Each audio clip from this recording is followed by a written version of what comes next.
as a mature adult, you can do that just to practice and be in respects and know that that's what you have to do in order to live in the world society, which is fake. It's an illusion, but we have made such a grand illusion that that's the only way that we can live right now, right?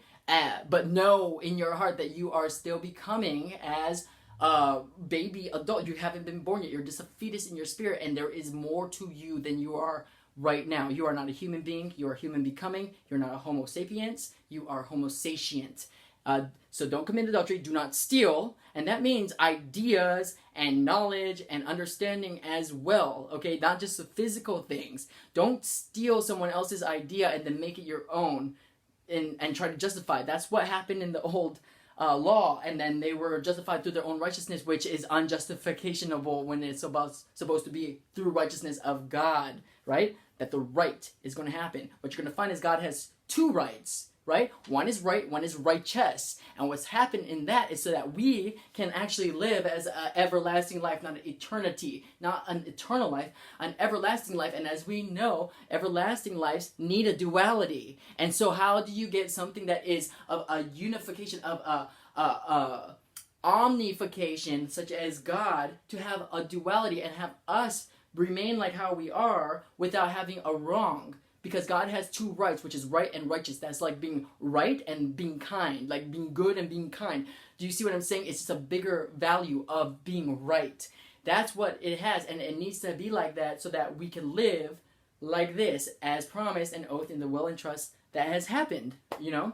And you have to have faith in that. And then you don't give false testimony. That means do not let anybody deceive you. That means whatever someone's telling you that is feeding a faith that you think is faith, including me. That's why I said everything I'm saying is from the Bible. I'm not going to tell you the references, but you go and find it. Start your journey and pray and ask that your prayer is received and be in thanksgiving. Don't even ask for anything because the desires of your heart is already known. And once you have faith, you understand that. In prayer, you don't ask for anything. The only thing I ask is that my thanksgiving be heard and be granted through everything. When everything is bad, I still force myself to try and do that. And of course, I'm able to express myself as a human being in my emotional context because I'm just a baby adult. And he still understands. He's the one. Jesus Christ died as a man and came up and was glorified, and he's still a man like us. Like, he understands. He's the Father. He's waiting to deliver you. He will take care of you.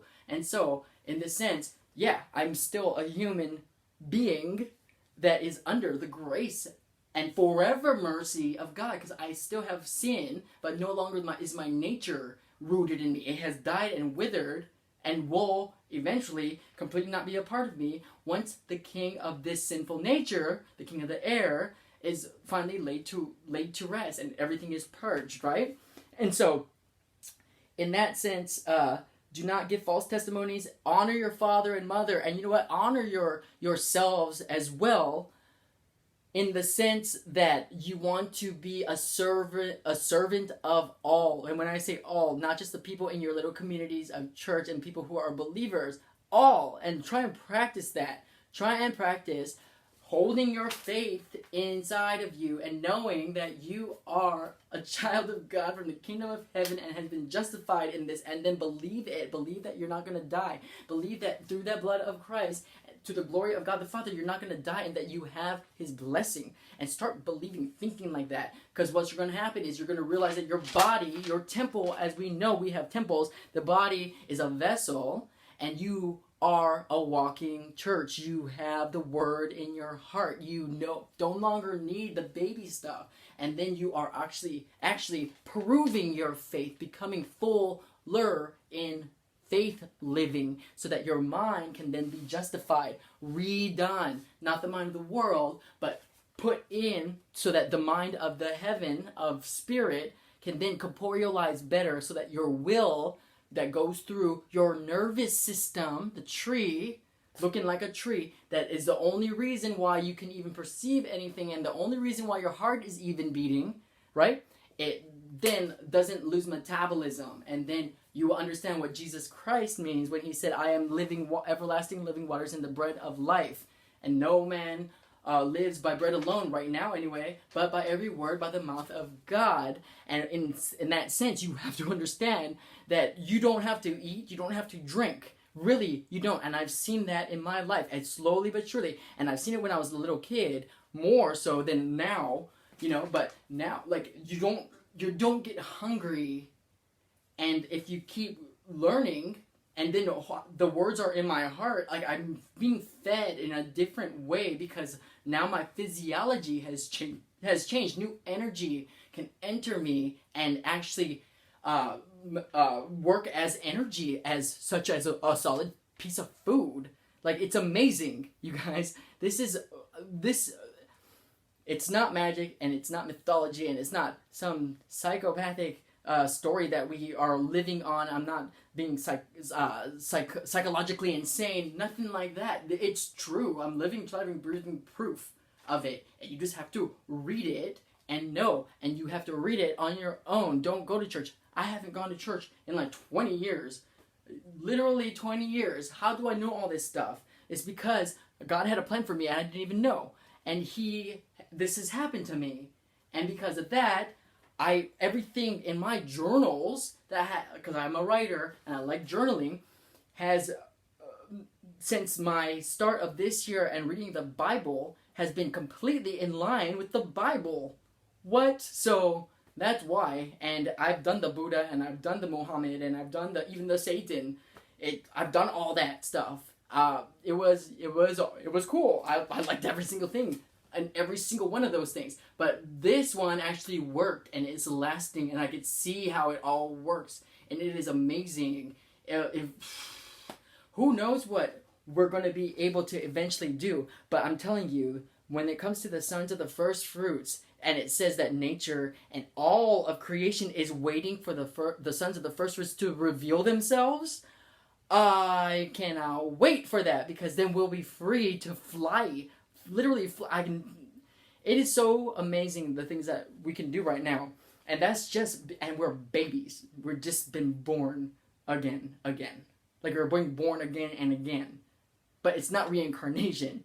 And reincarnation is in the Bible. There's nothing new under the sun. Remember that. Even you. But the thing is, when something new comes under the sun, then obviously it's either you saying, you cannot be new because it's under the sun, or the sun has somehow come under us and we are above it, because everything new is above it. Does that make sense? And look around. What is changing? Everything. God is going to make fools out of all the wise men. Every single fact is going to be thrown into the gutter. You're going to realize this soon, and people's minds are going to be able to see this. Like, can you smell what I'm feeling? Yeah? Can you taste what I'm seeing? Yeah? Can you tell me what I'm thinking? You know what I mean? That's how it is. It's going to be your senses, your perceptions. They're going to almost be, what is that word where it's like you can smell a color, you can feel a sound, and then put a color to it, or numbers. Instead of doing math like that, their brains work a different way, right? Their centralized perceptions have crossed, and then they still make sense. That's how we're going to be able to use our senses, but in a bigger, better, bolder way that is wizened as babies. That means that in this new thing coming up, everybody is going to have a new mind, pretty much, at such a high level of virtualization that rules no longer need to be rules. There's no rules, so there's no law, so which means there's no sin, which means there's no transgression, which means that it's heaven on earth. It's perfect. It's a place where there's all Chiefs and no Indians and all quarterbacks and no team. It's like that, and people say in the world it's stupid, but once you're there, you realize, wow. And the thing is, no longer is it Chiefs, or no longer is it quarterbacks. It's something completely different. Can you imagine if there was only all presidents and no citizens? These people who are in the highest levels of leadership to guide large things of people in certain directions that are best for them have a lot of a burden.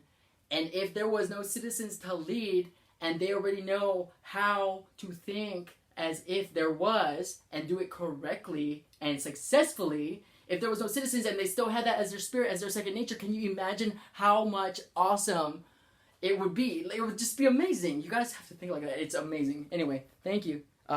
Keep following the laws, and keep encouraging each other instead of putting people down. Don't get lost in all the crap that's going on. The devil is in the details, and in that confusion is all the details. And details, you'll get lost in them. But spaces are always going to be there, and God is in the spaces. And only because of space can detail be added. Take away the details that is keeping you here, keeping you in the world, keeping you from growing. And you have to be discerning about this, so use your knowledge, use your understanding, pray, and search Ecclesiastes and Proverbs, right?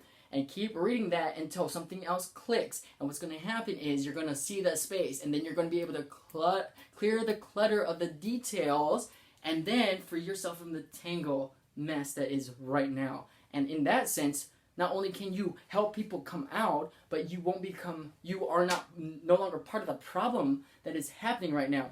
I can't believe that after all this time that everyone's still bickering about stuff. I can't believe it. I really can't. Like, it's hard for me to understand that Africa was starving as a child, and here I am, decades and decades later, knowing that they had so many awareness, worldwide awareness, and then all of a sudden Africa is no longer starving, but it's in famine, which means that it died. So what happened to all of the hard work that was going into this, and like all of the promotions? Like, nothing happened, nothing worked, and everyone knew about it. Like, it's baffling that oh wow, nothing that we can do, no matter how much heart and genuality that we put into a cause, it's not gonna fix nothing. There's something completely outside of that whole spectrum, and to understand that, you need to let go and prove your faith. And I'm not talking like, oh, I have to be faith. It's just a little justification of faithfulness of faith that Christ left behind as a role modelship, because he now understood what was making his father crazy with the Jews. And then what happened was, it's just a little bit more than what you are comfortable with. Just a little bit more. And then from there, he's got you. And then you can just let go and live in Christ into God's kingdom. You can live in Christ as a living hope. Yeah, pretty much. And God has you. You don't have to do anything. I'm talking eventually, like, everything. You don't have to work. You don't have to be on a schedule. You don't have to do all those things. Those are all man-made things. And it says in the Bible, can you let go of those things? Take up your cross and follow me. People think like, oh, take up your cross is like, oh, you have to kill yourself. No, that was done once for all by Father. Okay? What you have to do is but go down that extra mile in obedience. And as you go down, you will be wizened in prudence and understanding and wisdom to then become more, so that you, out of a group of people, can be the judge. And people are like, don't judge. Well, once you hit a certain level, you'll know that you can judge, and it's not a judgment. It's just knowing and discerning that you are wrong, you are right, and the way that you can handle that, which is not, I'm going to slap you and you better do it this way. It's through gentle inquisition, by asking them the questions that will lead them, yoke them to you, and lead them to the correct path, and then makes them think that they're the ones who had thought of their correction. Does that make sense? You have to lead them. They're already at the water, and everyone is so thirsty. The ones who are mature mind, the baby adults, the ones who have done this, if you guys are out there, you understand that your job is not to lead the horse to the waters anymore. Your job is to make them thirsty. You can't make them drink. You have to make them thirsty. Don't force it on them. You have to become the salt of the world and have them lick your block, kind of. So, yeah. I encourage everybody. I'm going to keep doing this. And, yeah. It's awesome. I wish everybody was free.